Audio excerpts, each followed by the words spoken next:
Hello, and thank you very much for asking me to join you at the U.S. China Policy Foundation for your 25th anniversary celebration.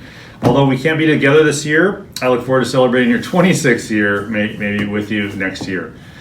As co-founder and co-chair of the U.S. China Working Group, I've worked for the past 15 years to get more members of Congress and staff to meet, discuss, and learn about China and the bilateral relationship that the U.S. has with China.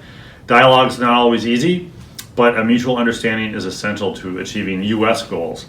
The U.S.-China relationship is not just an issue that matters in Washington, D.C. either. It is vitally important to our constituents and communities across the United States. Now, my home state of Washington, you might know, is the most trade-dependent state in the country. China is the state's largest trading partner in everything from airplanes to cherries.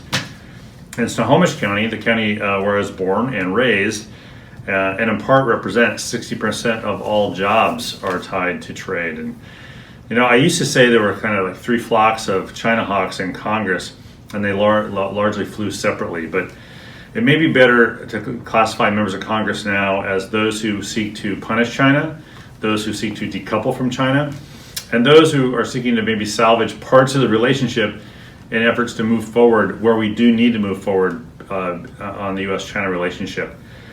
The consensus on China has shifted in Congress, but Congress still needs to think broader about what our agenda ought to be.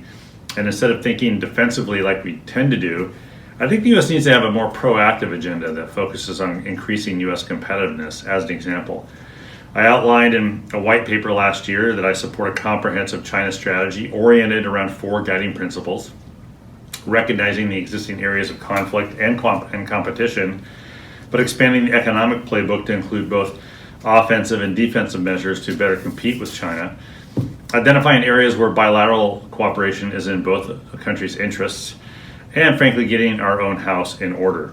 The advantage of the strategy is that most of these policies promote global U.S. competitiveness, not just competition with China.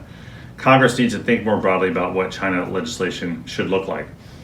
Infrastructure, workforce development, closing the digital divide can all be part of our efforts in the U.S. House to get our own house in order in the United States and be part of that agenda vis-a-vis China. I expect the Congress and the Biden administration to pay continued attention to this bilateral relationship, with Congress already staking out strong positions on technology competition and on human rights.